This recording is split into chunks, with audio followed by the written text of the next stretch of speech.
স্বামী, আন্ধার ঘরের বাসিন্দা।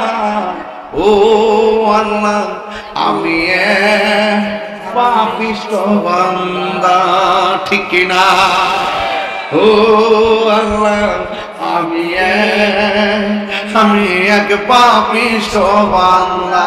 ও আল্লাহ, রাত হইলে ডরাই, রাত পোহাইলে ডর, বয়স কলি বইলা যায়।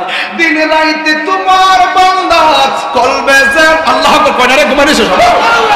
দিন রাইতে তোমার বান্দা কলবে যেন পায়, আল্লাহ রাত হইলে ডরাই, রাত পোহাইলে ডর, বয়স কলি বইলা যায়। আমি সৃষ্টি, তুমি স্রষ্টা, আমার কি বা সাধ্য, যখন তখন উইরা যাইতে এই তাহিরি বাধ্য। কথা কোন ঠিক কিনা? আমি সৃষ্টি, তুমি স্রষ্টা, আমার কি বা সাধ্য, যখন তখন উইরা যাইতে জীবের জীবন বাধ্য। সব ক্ষমতার প্রতিপাদ্য হর হামেশা গায়, আল্লাহ রাইত হইলে ডরায়, রাইত হইলে ডর, বয়স কলি বইলা যায়।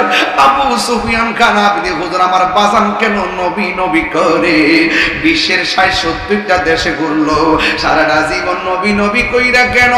আজকে ওয়াজে আয়েশা কইছে, মিনহা খলাকনাকুম ওয়া ফিহা নুঈদুকুম ওয়া মিনহা নুখরিজুকুম।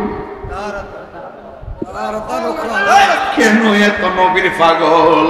এই বৃষ্টির ভিতরে এই হাজীগঞ্জের মুখে বাবা কোন জায়গা না, আরে আমিন মেমোরিয়াল এই স্কুলে কত ছাত্র পড়লো, কত শিক্ষক পড়াইলো, কত শিক্ষিকা পড়াইলো, কত ম্যানেজিং কমিটি গেল, কত অর্গানাইজিং কমিটি গেল, অ্যাডক কমিটি গেল। আজকে খবর লইয়া দেখেন এই হাজীগঞ্জের কত গুরুস্থানের ভিতরে এখানের বহুতগুলা মানুষ এতিম হইয়া পড়ে রইছে। বৃষ্টির পানিতে কোমর পর্যন্ত গলা হইয়া রইছে, গলা পর্যন্ত পানি, গলা পর্যন্ত পানি, কবরের ভিতরে একেবারে কোমর পর্যন্ত পানি। ওই কবরের ভিতরে হাড্ডি গুলা বাসতেছে। ওই কবরের ভিতরে ১ নম্বর হলো ঈমান, ২ নম্বর হলো আমল। ঈমান যদি না থাকে রে, আমলের গাঠটি যদি না লইয়া যাইতে পারো, কবর বড় ডেঞ্জারাস জায়গা। ওই কবরের ভিতরে আমার নবী বলেন, ওই কবরটা এমন একটা জায়গা, ওই জায়গা পৃথিবীর কোনো বন্ধু যাবে না। তোমার সন্তান তোমার সম্পত্তির ভাগ দিবে, কিন্তু কবরের আযাবের ভাগ কেউ নিবে না।